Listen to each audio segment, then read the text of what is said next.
Ngayon ay ating masasaksihan ang pagpapasinaya ng San Lazaro Residences na pangungunahan ng ating mahal na Pangulo kasama sina Mayor Francisco Isko Moreno Dumagoso, Vice Mayor Chi Atienza, DBP President Mr. Michael De Jesus at Manila Urban Settlement Office Director Mr. Alex De Los Santos.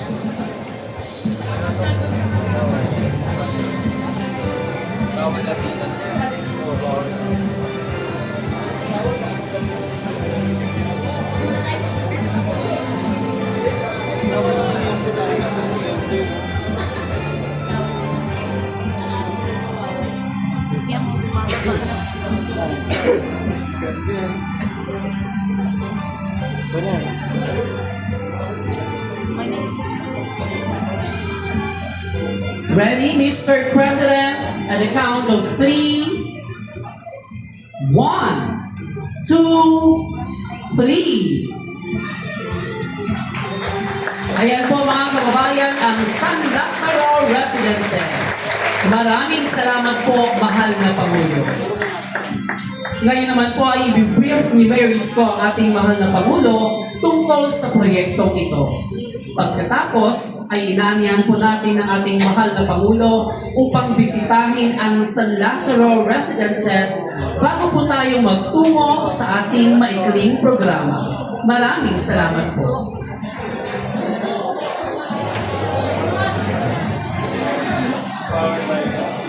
Muli po pinag-iusapan po ang bawat isa na tayo po ay manatili sa ating mga upuan.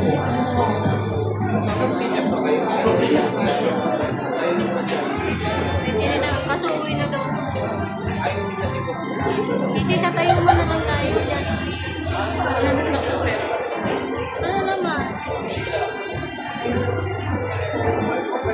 Tapi, Ay, kami yan naman ako. libre. Hindi DWD.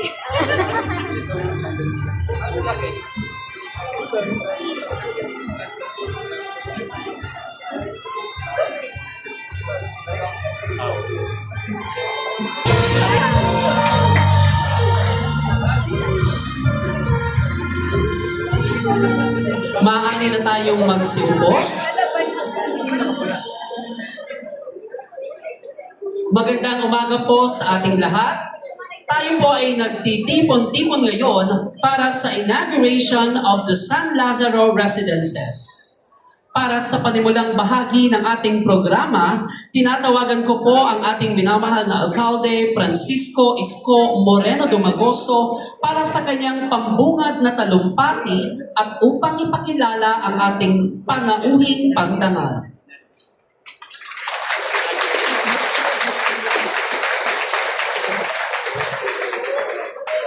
Thank you. Maupo kayo. Magandang umaga, Santa Cruz. Sa ating mga barangay officials, komunidad, mga city officials, at mga bisita, at mga paborito ko, special mention lang, mga lolo't lola ko, mga senior citizen natin, I love you. O, sa atin po, Nay, Tay, isa po malaking karangalan na ipakilala ang Pangulo ng Bansang Pilipinas, President Ferdinand Bongbong Marcos.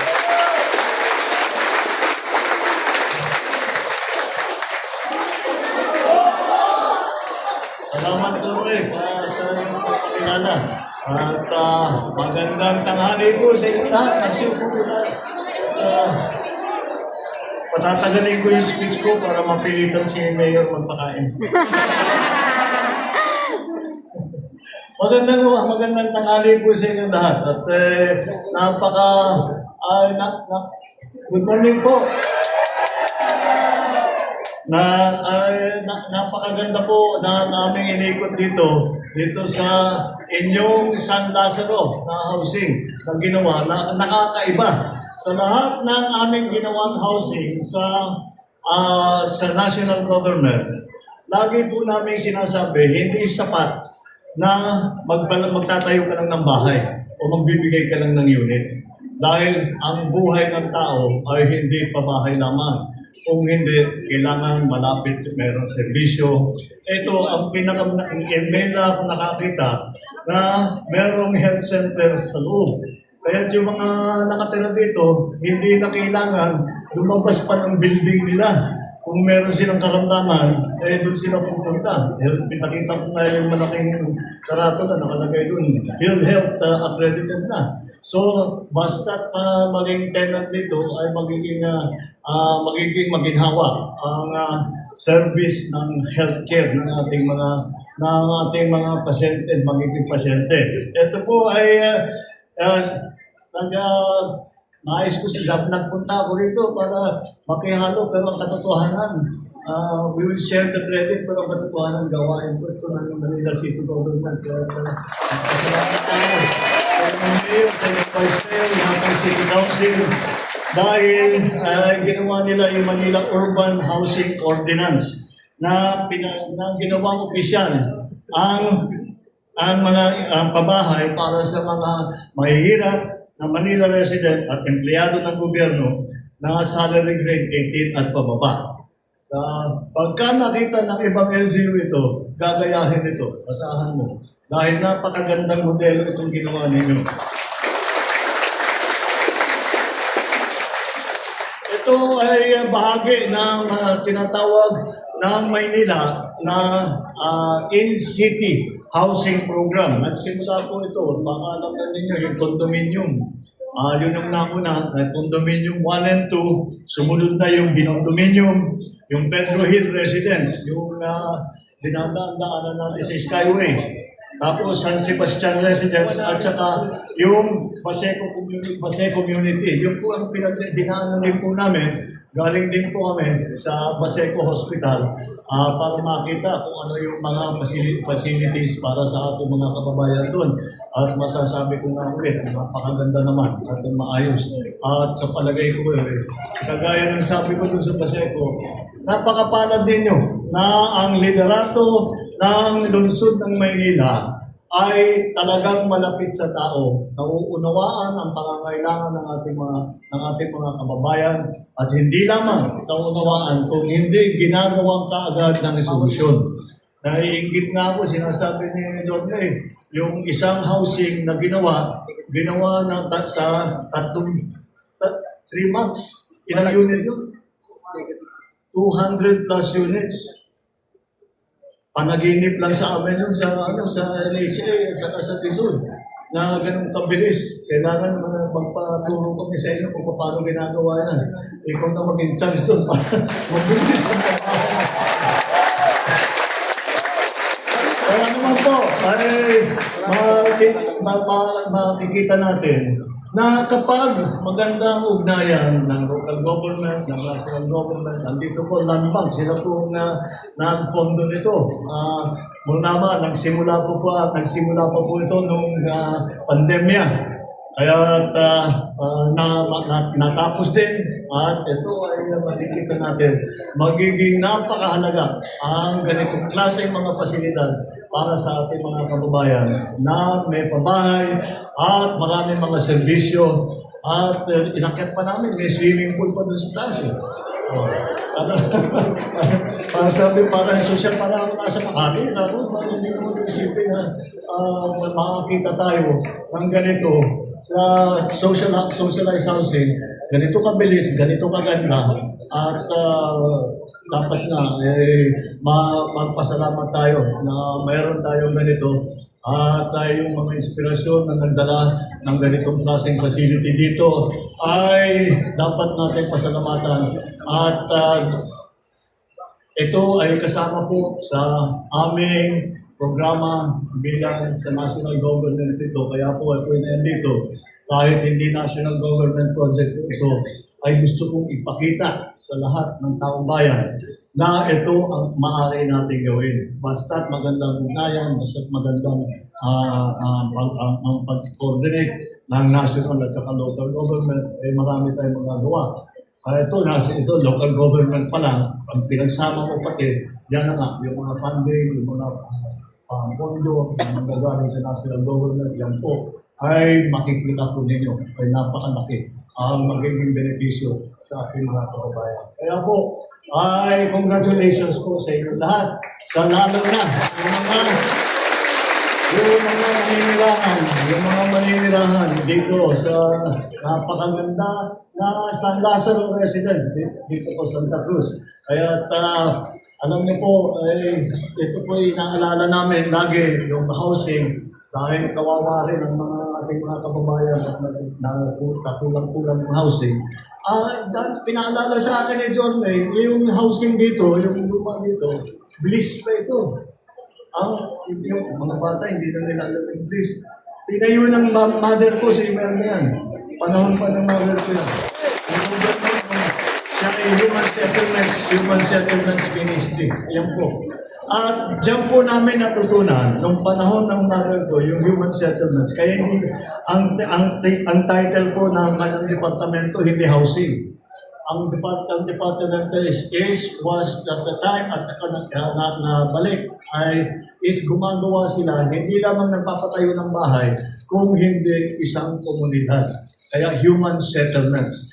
Dahil tama rin naman, hindi naman masaya dahil ipaglalagay ka ng ilang bahay sa bundok, wala namang trabaho, wala nang bili, walang palengke, walang simbahan, walang eskwelahan. Mahirap, pero walang pupunta doon, walang titira doon. Kaya ganitong housing na ito, ganun din ang pag-iisip na kumpleto na. It is not just a unit, kung hindi ito ay isa pa rin ay kasama sa community. Binubuo ang isang community. Ginawa ngayon dito sa Maynila, binuo yung isang community dito sa isang building. Congratulations sa lungsod ng Maynila. Congratulations sa lahat ng magiging beneficiary dito sa magandang programa magtanong ng proyekto na ito. Maraming salamat po sa inyo. Magandang tanghali. At saka pwede na yata. Merry Christmas po. Merry Christmas. Maraming salamat po, mahal na Pangulo.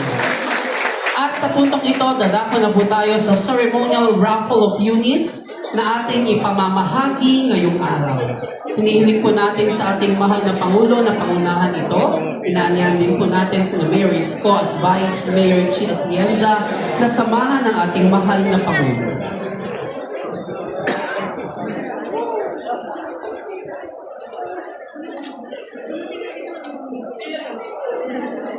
Ready, Mr. President? Maaari na po tayong bumunot sa ating tambiyon.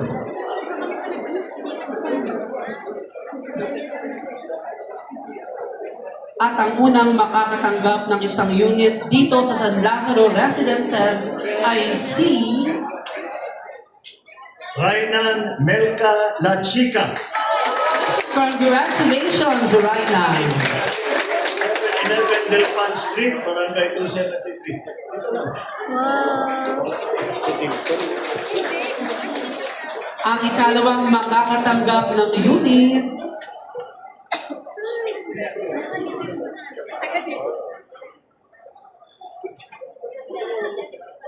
Naman ang susunod. Helen Tianday Indino na 23 CP Garcia Street, Tondo, Manila, Barangay 120, District 1. Congratulations. Congratulations, Ma'am Helen. At ang ikatlong mapipili ng ating mahal na Pangulo na tatanggap ng unit ay si Evangeline Yambut Castañeda, 1225 Narciso Street, Barangay 847, District 6. Congratulations. Congratulations, Ma'am Evangeline. At maraming salamat po, mahal na Pangulo. Isa pa raw po. Dalawa pa po.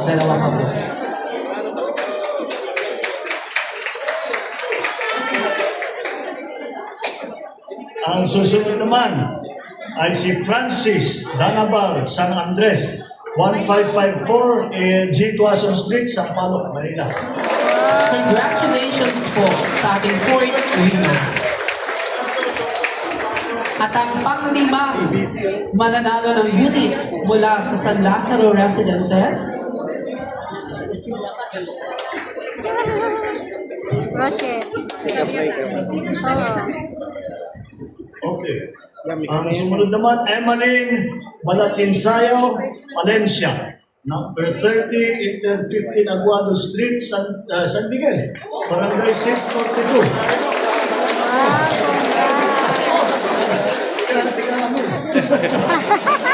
Congratulations po. Congratulations sa inyo lahat. At muli, Merry Christmas po.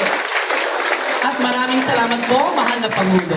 Sa puntong ito, hiniling po natin sa ating mahal na Pangulo na manili po sa ating stage para sa photo opportunity. Kasama po ang ating minamahal na alkalde at vice mayor. Inaanyan po natin ang ating mga kasamahan from DBP,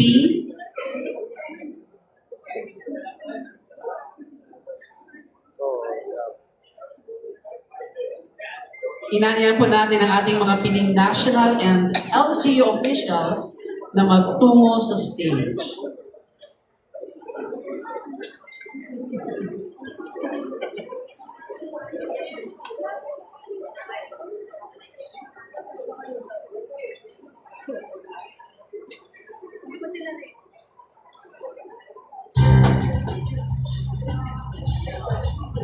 Tinatawagan din po natin ang ating mga department heads.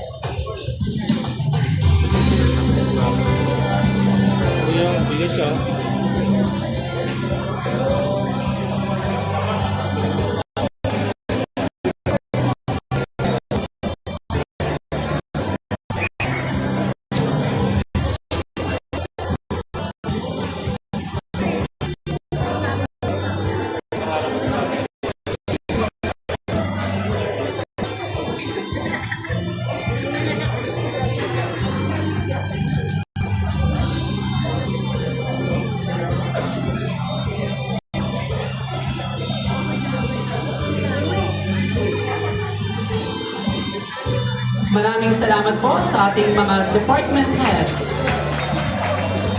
Tawagin po na ang mga beneficiaries ng San Lazaro Residences. Maaari na po tayo umunta sa stage.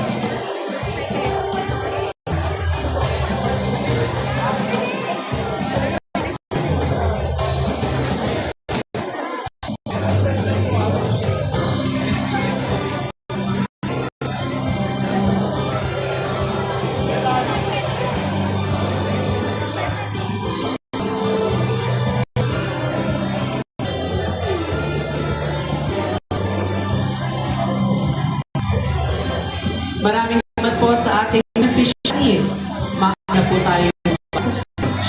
At maraming salamat po, mahal na Pangulo.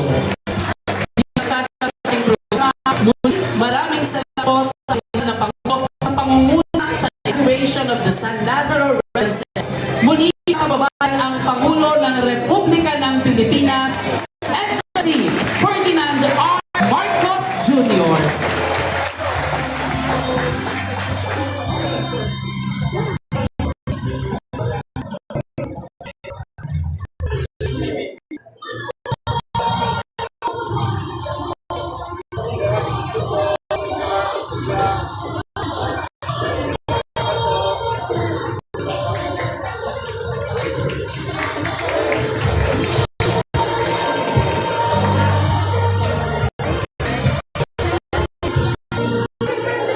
Muli mga kababayan, ang Pangulo ng Republika ng Pilipinas,